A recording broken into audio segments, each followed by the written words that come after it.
حامد صاحب بہت شکریہ آپ کا پروگرام میں جوائن کرنے کے لیے. بتائیے گا آج D G I S P R نے بڑی اہم پریس کانفرنس کی, کتنی اہمیت کی ہے یہ حامل ہے پریس کانفرنس؟ اور ابھی جو چشتی صاحب بھی بات کر رہے تھے, اشفاق صاحب نے بھی بات کی ہے, پاکستان کا جو آج مقام ہے پوری دنیا میں, جو امیج ہے وہ پہلے کبھی بھی نہیں تھا. بین الاقوامی سطح پر اور عالمی میڈیا نے پاکستان کے موقف کو کس حد تک تسلیم کیا ہے؟ جی بہت شکریہ. میں سمجھتا ہوں بڑی کلیئر اور لاؤڈ قسم کا میسج دیا ہے D G I S P R کی پریس کانفرنس نے, اور وہ میسج ہے جو اس وقت بڑا ضروری تھا.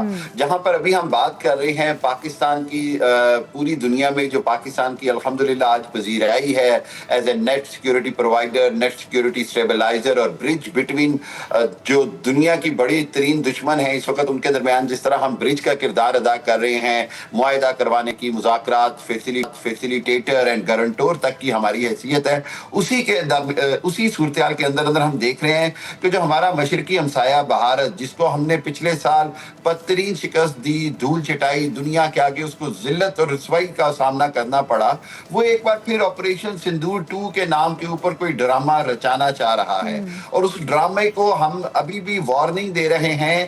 D G I S P R کی واشگاف الفاظ میں وارننگ تھی کہ اگر آپ کوئی ایسی کوشش کریں گے تو ہم آپ کو پہلے سے زیادہ بھرپور مزہ چکھائیں گے, آپ کو پہلے سے زیادہ انڈیا کو ذلت اٹھانی پڑے گی. اور وہ جو ان کا گودی میڈیا جو جھوٹ کا پروپیگنڈا کرتا ہے, جھوٹ کا پلندہ پوری دنیا کو دکھاتا ہے, اس کے پاس کچھ نہیں رہ جائے گا, نہ پہلے کچھ تھا نہ اب کچھ ہوگا, بلکہ وہ صرف وہی جھوٹ کرتا پھرے گا. لیکن یہاں پر ایک بات بڑی کلیئر ہے, وہ یہ کہ ہم نے اپنی آپریشنل تیاری مزید بہتر کر لی ہے. ہم نے اپنا رسپانس, ہم نے جو جس کو کہتے ہیں نا کہ کوئی چھوٹی موٹی جو کمی بیشی رہ بھی گئی تھی ان ٹرمز آف مارکہ حق سے لے کر اور آج کے 1 سال کے بعد, ہم اس میں بھی اب ماشاءاللہ بہت آگے چلے گئے ہیں. اور ایک چیز اور ہے جو ابھی ہم بات کر رہے ہیں کہ جہاں دنیا پہلے انڈیا کی بات سنتی تھی اور پاکستان کو آئسولیٹ کرنے کی بات کرتا تھا یہ فسطائیت سے بھرپور مودی, آج مودی خود اپنی پوری دنیا میں آئسولیٹ ہوا ہے, ہمسایوں سے اس کے تعلقات خراب ہیں,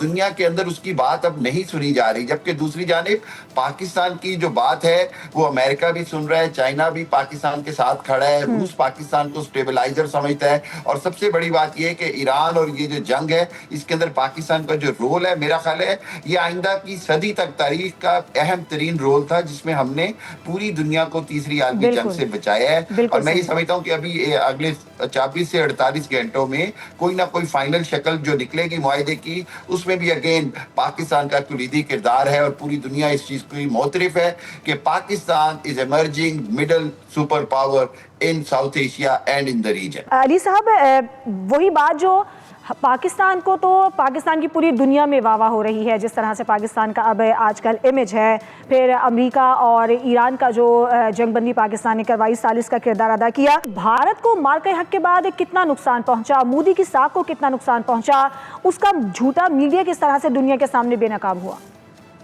جی اس سے پہلے میں ہمیشہ ایک ورڈ کہتا ہوں, میں سوچ رہا تھا کہ مئی میں کیسے بگڑی صاحب کی باتیں آف کورس سب کی سن رہا تھا, میں ایک نیا کنکلوژن پہ پہنچا ہوں کہ آف کورس دیکھیں یونٹی فیتھ اینڈ نیوکس, یعنی کہ یونٹی فیتھ اور نیوکس یہ ہے سوورنٹی اس نئی دنیا میں.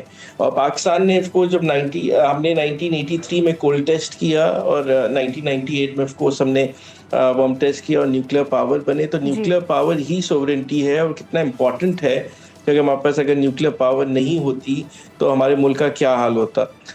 لیکن آف کورس جو آپ کا سوال جو آپ نے پوچھا ہندوستان کا کیا نقصان ہوا, دیکھیں انہوں نے ان کی جو کریڈیبلٹی ہے in terms of military power, in terms of diplomacy, وہ بالکل ختم ہو چکی ہے اور کلوز ٹو ختم ہو چکی ہے. انہوں نے 180 ملکوں میں اپنے بائی پارٹیزن پارلیمنٹیرین ڈیلیگیشنز بھیجے تھے جون لاسٹ ایئر میں.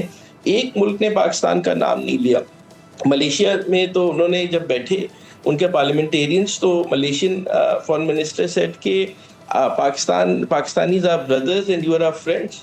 اور ملیشیا نے تو انہیں یہ جواب دے دیا تھا. آف کورس آپ چائنا کو جانتے ہیں, آف کورس جس طرح سے پاکستان کے ساتھ ملک کھڑے ہوئے, اس کے بعد جو ان کی ملٹری کریڈیبلٹی تھی, جو ایئر فورس تھی, تو ان کی جو ایئر فورس ہے وہ تو راکٹ فورس بن گئی. ان کی ایئر فورس تو گراؤنڈ ہو گئی تھی. انہوں نے پھر اس کے بعد اپنی راکٹری یوز کی.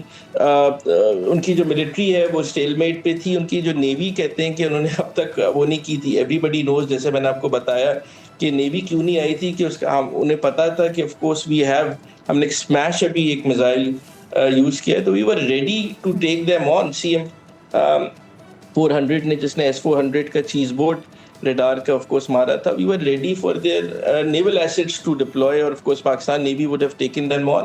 تو the credibility of India in terms of military and of course in terms of یہ جو ہماری ڈپلومیسی has gone down. جے شنکر جیسے آدمی نے جو کہ کام تھے, انہوں نے کیا الفاظ یوز کیا ڈپلومیٹک, آف کورس آپ نے دیکھا بھی ایران کی کانفلکٹ میں. تو آپ سمجھتے ہیں کہ, اور آپ دیکھیے کہ آف کورس جو کواڈ تھا, کواڈ کہاں گیا, کواڈ ختم ہو چکا ہے ایک طریقے سے.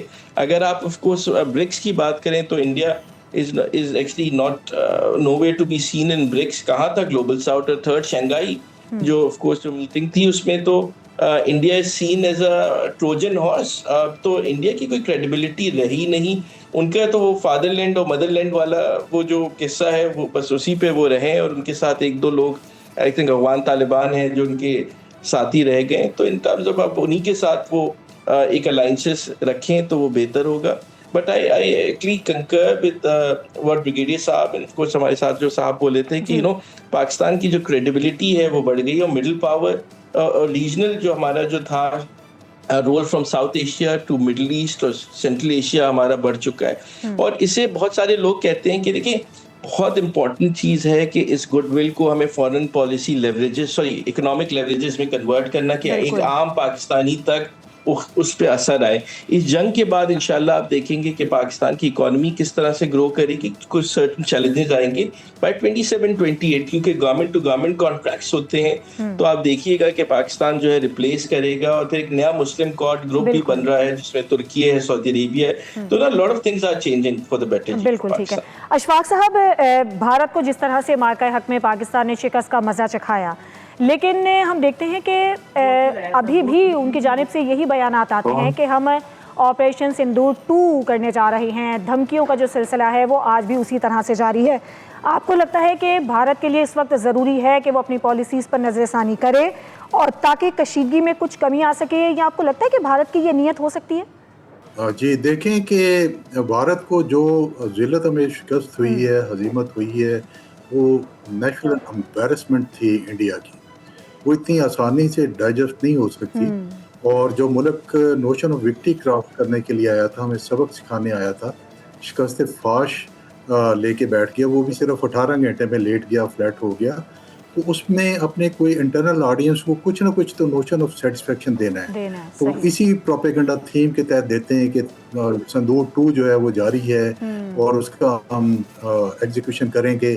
لیکن گراؤنڈ ریالٹی ٹوٹلی ڈفرینٹ ہیں. آپ دیکھیں کہ بھارت ٹوٹلی آئسولیٹ ہو گیا ہوا ہے. وہ دروازے جو بھارت پہ کھلتے تھے وہ پاکستان کی طرف کھل گئے ہیں. سو مچ ہو کہ برکس کا بڑا امپورٹنٹ ممبر ہے. برکس میں اس کی اسٹیٹمنٹ جو ہے, جوائنٹ اسٹیٹمنٹ انہوں دینے سے انکار کر دیا. کوڈ کا ممبر ہے, وہاں بے عزت ہوا. SCO میں دیکھیں کہ وہاں پہ پاکستان کے حق میں پوری اسٹیٹمنٹ آئی. اس میں جعفر ایکسپریس کا ذکر بھی آیا اور فوجدار کا بھی گوادر کا بھی ذکر آیا. لیکن بھارت کی کسی بھی اسٹیٹمنٹ کو حصہ بنانے سے انہوں نے انکار کیا. ان کا فارن منسٹر وہاں پہ سائن کیے بغیر آ گیا. اور UN میں چلے جائیں تو وہاں بھی یہی ہوا. تو ہر جگہ پہ امبیرسمنٹ, ہیوملیشن بھارت کو اٹھانی پڑی. تو یہ میں سمجھتا ہوں کہ اگر لیڈرشپ اس کی میچور ہے, جو کہ میچور نہیں ہے, وہ تو یہ نعرہ مارتے ہیں روٹی کھاؤ ورنہ گولی کھاؤ. یہ کوئی پرائم منسٹر کی بولی ہے یا پڑھے لکھے پرائم منسٹر کا یہ بھاشن ہو سکتا ہے؟ کبھی نہیں ہو سکتا. کیا شہباز شریف صاحب نے اس طرح کوئی بات کی؟ کیوں شہباز شریف کو ایلیویٹ کیا گیا دنیا میں؟ دنیا کیوں ان کو فون کرتی ہے, کیوں ان کو ٹرسٹ وردی سمجھتی ہے؟ Maturity of thoughts, maturity in actions and maturity in response. یہ ریزن ہوتی ہے جس سے لوگ آپ کو دنیا جج کرتی ہے. تو میرا خیال ہے کہ جو میں آپ کو ایز اے ملٹری پلانر کے طور پہ بتا سکتا ہوں کہ بھارت کبھی بھی اگلے 5-6 سال اس پوزیشن میں نہیں ہوگا کہ وہ تیاریاں مکمل کر کے کسی اور آپریشن کا ایڈونچر کر سکے. نہ ہی انٹرنیشنل انوائرمنٹ اس کے حق میں ہیں. وہ اس کے پیچھے کھڑا نہیں ہوگا. آپ نے جنگ لڑنی ہو تو آپ کو لیجیٹمیسی چاہیے ہوتی ہے یا انٹرنیشنل کمیونٹی کی حمایت چاہیے ہوتی ہے. وہ سارے پاکستان کے ساتھ ہیں. تو یہ گدڑ بکیاں ہیں. اسی پریشر میں جو اپرچونٹی ہمارے لیے کھلی ہوئی ہے, اور جس طرح امریکہ ہمارے ساتھ کھڑا ہوا ہے, باقی یورپین ہوئی ہے, وہ بولیں گے اور پریشر ایگزرٹ کریں گے انڈیا کے اوپر کہ change your posture, change your thought, change your tone, come on to the table, بات کریں پاکستان سے اور ریزالو کریں جو مسائل ہیں ان کو بات چیت کے ذریعے. سبسکرائب کریں اور بیل دبائیں تاکہ کوئی خبر رہ نہ جائے.